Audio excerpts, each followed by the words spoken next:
Professeur Didier Raoult, où en est la circulation du virus? Quelle est la cinétique de l'épidémie actuellement? Pour ce que nous voyons nous, mais aussi pour ce que je lis qui se passe en France et en Europe, d'ailleurs, comme d'habitude, comme j'ai toujours pensé, cette maladie étant nouvelle, elle est imprévisible, et donc le pire n'est pas sûr. Et donc on voit que dans la deuxième épidémie, celle que nous voyons actuellement, il y a eu deux poussées épidémiques qui pour nous correspondent à des variants nouveaux. On vient d'ailleurs d'avoir notre première publication sur les réinfections avec deux variants nouveaux, le variant de la première épidémie et un variant de la deuxième épidémie qui s'appelle le 4, qui est celui qui circule le plus actuellement. Et donc la première bosse que l'on voit ici, c'était essentiellement ce qu'on a appelé le variant Marseille 1. La deuxième bosse que l'on voit essentiellement, c'est ce qu'on appelle le variant Marseille 4, qui chacun a fait leurs épidémies, font leur épidémie, et donc amène au fait qu'on ait plusieurs sauts comme ça, et qu'on ait quelque chose qui est plus en taux ondulé qu'en courbe de Gauss, comme on avait l'habitude de le voir quand il y a un seul virus qui circule. On voit qu'il y a toujours un décalage entre le nombre de cas dépistés, le nombre de cas hospitalisés et le nombre de cas en réanimation. On avait calculé qu'il y a 8 à 9 jours de décalage entre le diagnostic et la réanimation. Quand les choses se font, le diagnostic se fait suffisamment tôt. Et donc, en réanimation, les hospitalisations n'augmentent plus, en hospitalisation non plus, et en nombre de diagnostics qui sont réalisés, ça diminue sur l'observatoire que nous voyons. Donc, on a plutôt l'impression que la situation s'améliore. Elle a commencé à s'améliorer, vous voyez, avant le confinement direct. Ce qui devrait amener à une réflexion associée au fait que la mortalité est modérée et ne touche essentiellement, si on s'occupe des patients, que des gens qui ont une espérance de vie extrêmement faible, avec quelques exceptions qui ont peut-être des anomalies génétiques, qu'il faut arrêter de dramatiser cette épidémie, il faut se calmer. Moi, je suis très étonné de voir cette excitation, cette peur généralisée. Je dis depuis le départ que ce qui m'inquiète, c'est la peur.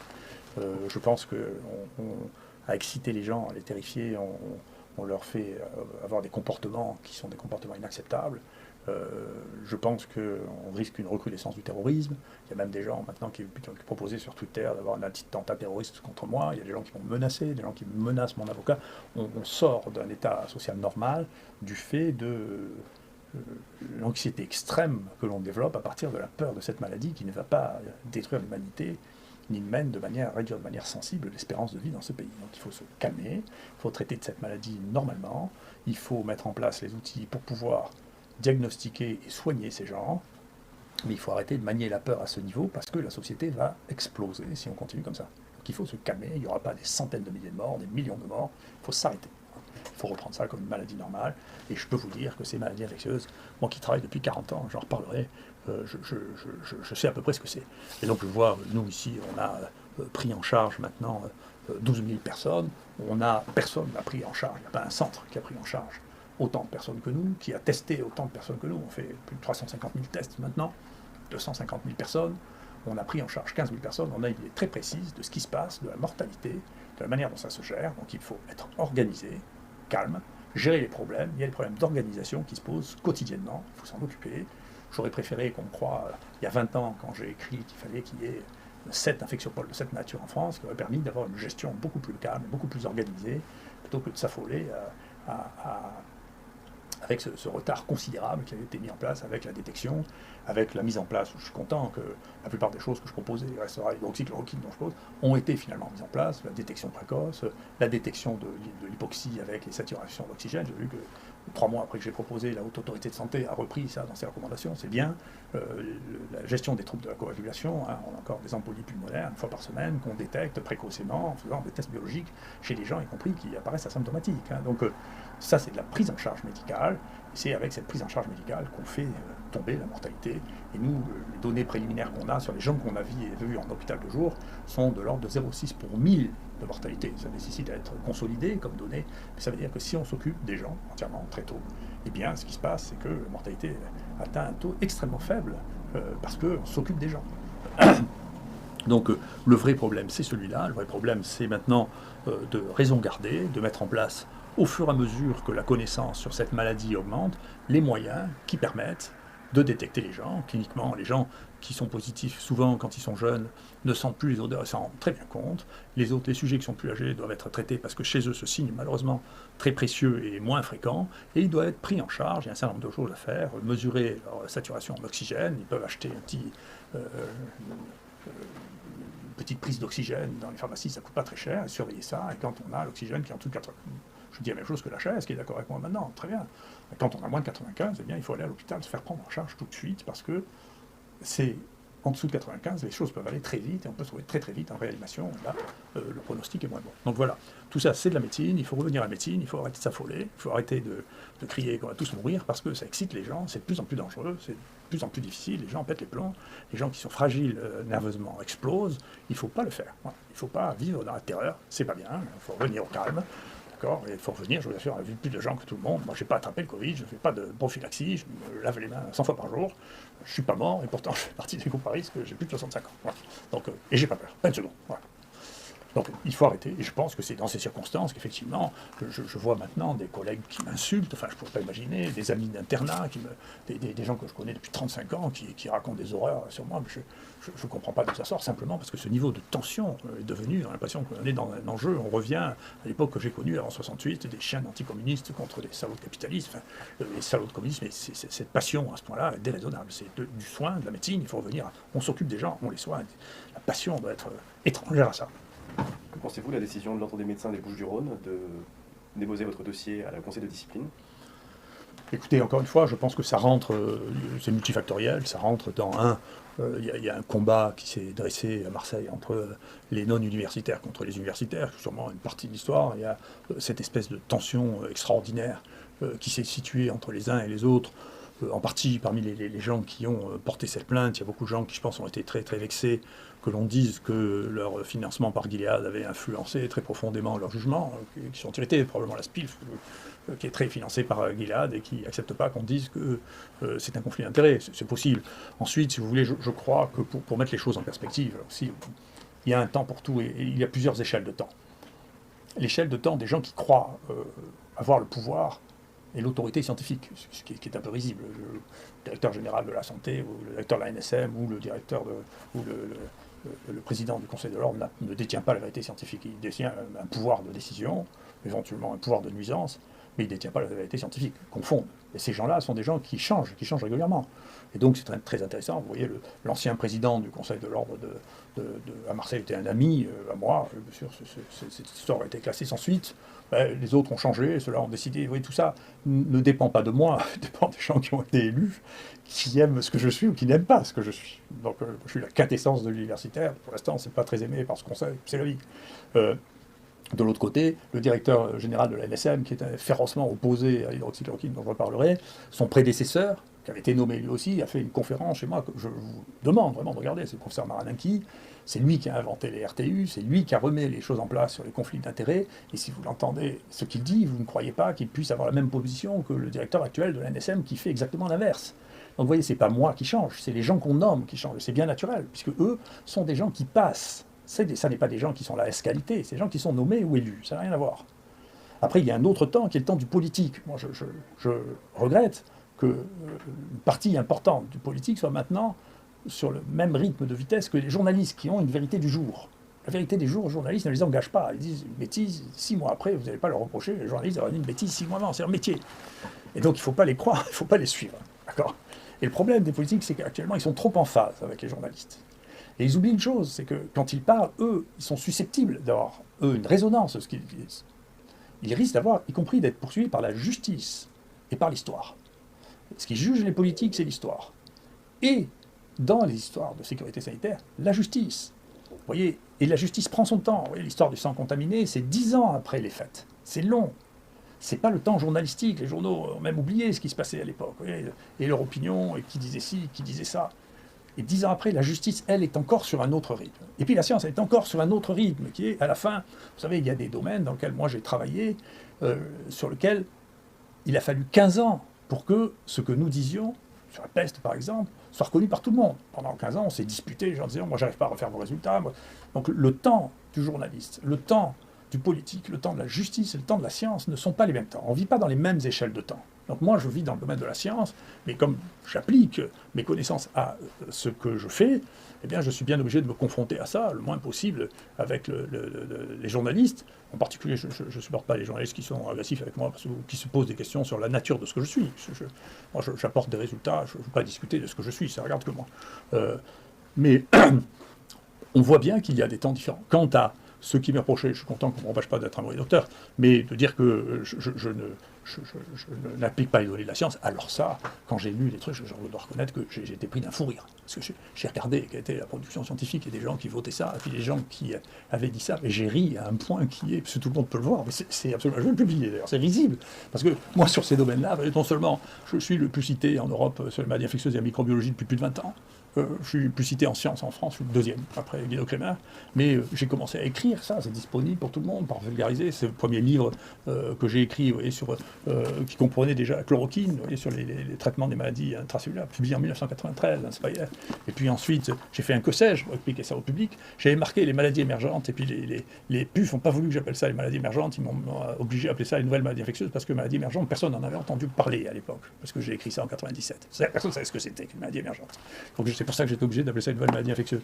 Ensuite, parce que j'avais eu le seul laboratoire qui était capable de faire l'analyse des poudres au moment de la crise du bioterrorisme, on m'a demandé de faire une mission sur les maladies infectieuses et le bioterrorisme par le ministère de la Santé et le ministère de la Recherche, que j'ai fait en 2003, 2002-2003, et lui aussi disponible sur Internet.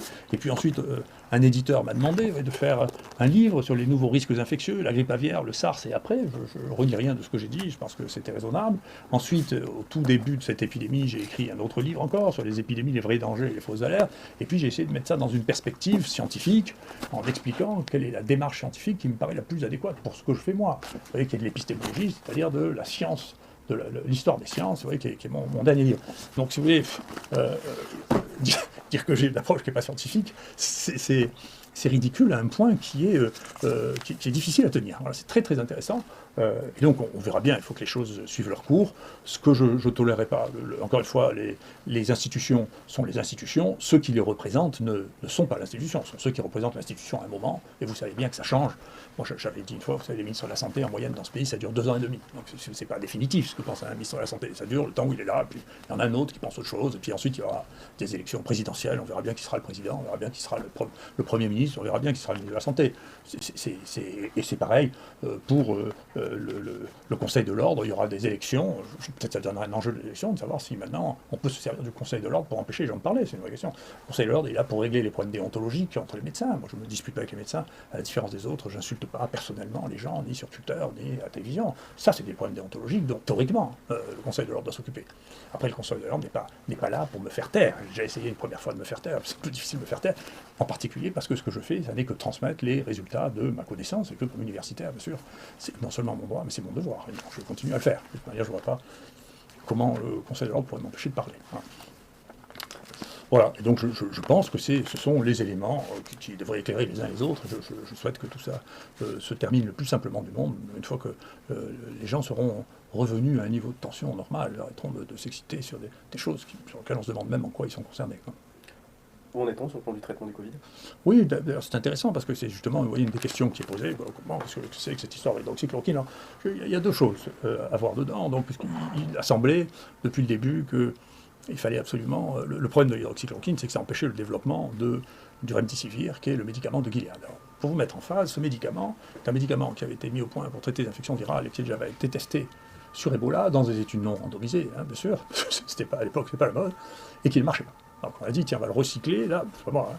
On l'a recyclé, d'ailleurs, moi, la première réunion que j'ai eue avec le conseil scientifique, il n'y avait qu'une chose à la bouche, et il faut essayer de tester le remdesivir. Enfin, qui avait déjà commencé à être testé, puisque j'ai observé, puisque j'ai vu la discussion entre le directeur de Gilead et Yazdan Pada, qui se tutoyaient, en se disant, tiens, je t'ai le remdesivir. Alors bien sûr, ça venait d'un suivi national, mais ça on le savait. Donc devant moi, devant le président de la République, donc je vois bien que c'était l'objectif. C'est comme ça que ça s'est passé. Si quelqu'un veut m'accuser de témoignage, je lui souhaite bonne chance. Donc moi j'ai essayé d'introduire ce qu'avaient fait les Chinois, les seules données qu'on avait, c'est l'hydroxychloroquine, c'est pas moi. Après, que les gens aient essayé de faire croire que je peux avoir des rapports de conflit d'intérêts avec Sanofi qui, au contraire, avec qui j'ai plus grande difficulté pour avoir l'acheminement de médicaments, c'est pas raisonnable. Et puis il n'y a qu'à regarder, mon ami Maranaki, sous les recommandations de Xavier Bertrand, a fait des déclarations de transparence que vous avez entièrement, vous n'avez qu'à les regarder. D'accord. Mais cette affaire a fait soulever incontestablement, cette espèce de fanatisme pro-Gilead et pro-Remdesivir a fait soulever incontestablement des questions de savoir pourquoi est-ce que tout le monde veut faire du Gilead. Ça a amené à voir que le nombre de gens qui avaient reçu l'argent en nature ou en argent par Gilead est considérable. Moi c'est pareil, à peine ai-je parlé de l'hydroxychloroquine qu'un collègue m'a téléphoné la nuit, je finis par identifier que c'était, de manière anonyme, pour me menacer du pire si je ne retirais pas que l'hydroxychloroquine pouvait marcher avant le lundi à 8h du matin. Et donc après, je me suis rendu compte que c'est lui qui recevait le plus d'argent de Gilead. Alors peut-être que tout ça sont des coïncidences en France, hein, donc peut-être que tout ça sont des coïncidences. Mais oui, c'est des coïncidences, moi je ne suis pas complotiste, hein, mais c'est des coïncidences qui finissent par être troublantes. Donc il y a quand même un rôle là, dont je ne connais pas exactement l'importance, dont il faudrait bien que le pays se préoccupe et faire appliquer les lois, et que dans les temps à venir, le pays se préoccupe de faire des lois qui soient aussi rigides pour les praticiens qu'elles le sont pour les hommes politiques, par exemple, pour lesquels on a régulé ça. D'accord ? Et donc, on voit que les conséquences de ça sont une colère considérable. Beaucoup de gens qui sont, d'ailleurs, des collègues qui sont en colère contre moi, sont dans cette situation, qui est facile à regarder sur Eurofondoc, de gens qui ont reçu, y compris cette société, la Société de pathologie de langue infectieuse française, qui est subventionnée de manière très très élevée par Gilead. Et vous savez, ceux qui disent « Oh non, non, mais c'est juste de la bienveillance », tout ça, ils oublient cette réflexion de Milton Friedman, qui est un prix Nobel d'économie, qui dit « Il n'y a pas de repas gratuit. Ne croyez jamais, quelqu'un qui vous invite à dîner n'a rien à vous demander en échange. » C'est pas vrai. Alors quand là, c'est pas vous inviter à dîner, mais si vous donnez des sommes pareilles, c'est qu'il attend quelque chose en échange, et il a eu. Parce que quand même, c'est une des choses les plus belles que j'ai vues dans ma vie, pour faire un film d'horreur, c'est que, vous voyez, ça, c'est un papier de Science du 23 octobre. C'est un journal américain, c'est le meilleur journal scientifique américain, ils ne sont pas suspects quand même de ne pas aimer les produits américains. Et donc, ils disent, voilà, tous ces essais étaient très très importants, tous ces essais, on sait depuis février que ça ne marche pas, le Remdesivir, mais là, c'est octobre. Hein. Ils disent, voilà, tous ces essais sont très importants parce qu'ils ont enfin montré que le Remdesivir ne marchait pas quand même. Hein. Donc ça, c'est en octobre. Et en octobre, le même mois, la Commission européenne achète pour 1 milliard de Remdesivir. On sait que ça ne marche pas. Et le Remdesivir, pour mettre ça en perspective, c'est un produit qu'on donne par voie intraveineuse. Les voies intraveineuses pendant 10 jours, d'accord, ça donne au moins 5% de complications graves. Thrombose, peut-être encore plus dans cette maladie dans laquelle on a des troubles de la coagulation, septicémie. Alors, on ne fait pas une perfusion pour rien. La perfusion, c'est un acte agressif, en particulier si on ne fait pas une perfusion d'une demi-heure. On fait une perfusion pendant 10 jours, c'est un acte agressif. D'ailleurs, il y a une véritable question qu'on va poser au comité d'éthique, c'est est-ce qu'il est éthique de faire des placebos par perfusion, c'est-à-dire de mettre à quelqu'un une perfusion alors qu'on sait qu'il n'y a rien dedans et qu'il prend des risques alors qu'il n'a aucun bénéfice à en tirer. C'est très grave de faire ça, puisqu'on sait que c'est dangereux. Et d'ailleurs, quand on regarde l'étude du New England qui disait que le Remdesivir était un médicament merveilleux parce qu'il diminuait le temps d'hospitalisation, on voit qu'il y a 10% des gens qui avaient un placebo qui avaient des effets secondaires graves, qui ont dû faire interrompre le traitement. Et donc, si le placebo était une pilule de talc, vous auriez 0 effet secondaire grave qui aurait fait arrêter le traitement. Donc ça veut dire qu'on a pris la responsabilité de perfuser des gens avec quelque chose dans lequel il n'y avait rien, mais le risque, simplement pour faire un essai, alors que vous n'auriez pas mis de perfusion du tout, pas mis de placebo du tout. Si vous mesurez juste la mort ou la charge virale, vous n'avez pas besoin de simulacre. Ce n'est pas des choses que les placebos modifient. C'est juste de l'adhésion à une espèce de mécanisme automatique qui a été imposé au fur et à mesure par l'industrie pharmaceutique. Et maintenant, juste après que tout le monde se soit mis d'accord sur le fait que le Remdesivir ne sert à rien, eh bien, on reçoit du ministère de la Santé, du directeur général de la Santé, une lettre qui nous dit maintenant, vous pouvez utiliser le Remdesivir quand vous voulez, c'est gratuit, on en a tant que vous voulez, vous pouvez donc mettre des perfusions pendant 10 jours avec un produit qui ne sert à rien et qu'on a acheté. Mais vous n'avez pas le droit d'utiliser l'hydroxychloroquine, qui est un médicament que 2 milliards de personnes ont pris dans leur vie et qui n'a pas donné d'effets secondaires, à part essentiellement des problèmes oculaires quand on prend ça pendant plus d'1 an. Donc, si vous voulez, il y a quand même là un problème de fond, qui est la raison pour laquelle nous, on a apporté plainte, et puis j'irai jusqu'au bout. Il y a un autre problème que je veux comprendre, c'est pourquoi l'ANSM n'a pas donné l'autorisation de poursuivre l'essai Discovery qui avait été commencé, pour lequel l'INSERM recommandait qu'on reprenne l'essai Discovery, mais j'ai les documents qui montrent ça, alors qu'on avait compris qu'il n'y avait aucune toxicité. Donc, il y a un vrai problème de l'obsession du Remdesivir, qui a tourné une contre-obsession contre l'hydroxychloroquine, et qui, nous, encore une fois, on a traité, je ne sais pas combien, maintenant, 10 000 personnes avec l'hydroxychloroquine, rien vu du tout. Enfin, on le savait, il y a 2 milliards de gens avaient pris ça. Moi, j'ai pris la chloroquine quand j'étais petit en Afrique. C'est d'ailleurs une espèce d'un de mes collègues dit, c'est affreux, j'ai convaincu les Africains de prendre de l'hydroxychloroquine. Les Africains, d'abord, c'est honteux de penser que les Africains ne pensent pas par eux-mêmes. C'est les gens. Celui qui a dit ça n'a pas le niveau de Muyumbe, qui a à la fois éradiqué la variole dans son pays, découvert Ebola, qui maintenant est en prise, en lutte avec, parmi les plus grandes épidémies, le choléra, Ebola, qui est une star de la science mondiale. Il n'est pas du niveau de Mboup, qui a participé à la découverte et à la prise en charge de l'infection par HIV2 au Sénégal. Il n'a pas le niveau de publication de Cher Sortna, qui fait partie de notre unité au Sénégal. Donc cette vision-là, c'est une vision de Tintin au Congo. Là, non, mais il faut arrêter. C'est pas Tintin au Congo, c'est fini, c'est une autre époque, ça, c'est les années 20, c'est fini. Il ne faut pas faire ça. Il ne faut pas dire, écoutez, les Africains ne sont pas capables de décider par eux-mêmes, c'est Didier Raoult qui est, je ne suis pas Tintin, et on n'est plus à Tintin au Congo, là. Donc les Africains, ils se foutent de nous, parce que les Africains, ils utilisent l'hydroxychloroquine comme tous les pays tropicaux, et la chloroquine et ses dérivés depuis des décennies. Et quand on leur dit c'est un médicament qui, en 10 jours, 10% des gens qui le prennent, ils rigolent, mais alors ils rigolent comme des fous. Hein. Donc il faut faire attention, là encore, pas se laisser emporter par ces folies, là, ces passions, et rester à un niveau raisonnable, parce qu'on a dépassé là, les niveaux raisonnables. Et là encore, une fois, à partir du moment où moi je suis mis en cause de manière nominale, bien sûr je porterai plainte, et vous savez, ces plaintes dureront le temps qu'elles dureront, mais ça c'est vraiment des phénomènes qui sont à la fois racistes et diffamatoires, enfin, qui ne sont pas acceptables. C'est absolument pas acceptable. Donc voilà où on en est. Il y a, encore une fois, je confirme, quoi que disent un certain nombre de journalistes mal informés, qu'il y a à peu près 4,5 milliards de gens qui vivent dans des pays dans lesquels c'est recommandé ou accepté de traiter le Covid par de l'hydroxychloroquine, et qui ne sont pas plus bêtes que nous. Il faut arrêter, c'est du racisme brutal. Il faut arrêter. Et que d'autre part, il y a plus de 100 études qui ont été publiées actuellement sur l'hydroxychloroquine, et ça continue. Nous, notre dernière étude publiée, celle sur les EHPAD, où on montre qu'on diminue la mortalité par 2 en les traitant par hydroxychloroquine plus azithromycine, on passe de 27% à 13% de mortalité. C'est publié, c'est online, tout le monde peut y accéder. Donc il faut arrêter les gens qui ne publient pas. Je suis, avec mon équipe, ceux qui publient le plus dans le domaine du Covid-19, de loin. Ceux qui sont derrière nous, l'équipe qui est derrière nous, c'est l'équipe des jeunes de RL qui est très dynamique, parce que cette histoire d'anosmie a bien entendu mobilisé les énergies et qu'ils représentent l'avenir. Ces gens sont jeunes, dynamiques, pleins de jus, et sans a priori, ils sont en train de découvrir une partie de l'atteinte des nerfs olfactifs, ce qui nous permettent de sentir les odeurs, et gustatifs, ce qui nous permettent de reconnaître les goûts. Ils font un travail magnifique et merveilleux. Et ils publient, bien sûr. La science, c'est pas de parler à la télévision. La science, c'est de faire la publication dans les meilleurs journaux. Et nous, je peux vous dire, on a publié dans tous les meilleurs journaux de maladies infectieuses. 100%. Donc, arrêtez. Il y a ceux qui font de la science, ceux qui, à un moment ou l'autre, s'autorisent, ou pensent qu'ils ont une autorité qui les autorise à dire la science, mais la science ne se fait pas comme ça. Ça n'est pas la pratique scientifique, et ça n'est pas le temps scientifique. Le temps scientifique, il est sédimenté par la réalité de la production scientifique vérifiable, et pas autre chose. Et pour finir, de manière à ce que un certain nombre de calomnies qui se diffusent, pas officiellement, parce que je pense que les gens ont raison de se méfier, bien sûr nous allons faire ce que la plupart des gens ne font pas, nous allons mettre à disposition pour toutes les équipes scientifiques qui voudront notre première énorme étude sur 3700 personnes pour que les gens puissent aller regarder toutes les données, y compris fouiller des données que nous n'avons pas fouillées, vérifier nos données, parce que bien sûr, nous, ce qu'on veut, c'est que ce que l'on dit soit vrai, parce que le principe de la science, surtout à mon âge, je fais 3500 publications, je ne peux pas m'amuser à faire des publications fausses, je vois pas très bien le bénéfice que j'en tirais, c'est idiot.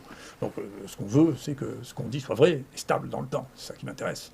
C'est l'avenir qui m'intéresse, c'est pas aujourd'hui que les uns et les autres soient en colère, ça m'est égal.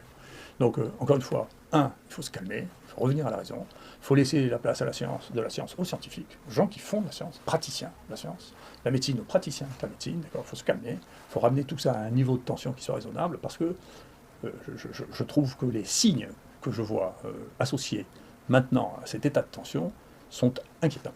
Donc c'est pas l'épidémie, moi, qui m'inquiète, c'est l'état de tension de la société qui est trop stimulé, trop inquiète. Et c'est ça qui m'inquiète beaucoup plus. Je suis beaucoup plus inquiet, pas Mathieu inquiet, qu'il y ait des gens qui commencent à écrire qu'il faut envoyer une voiture bélier pour me tuer, que j'ai peur de mourir de Covid. Donc il faut faire attention, il ne faut pas manipuler trop la peur des gens. Il ne faut pas le faire.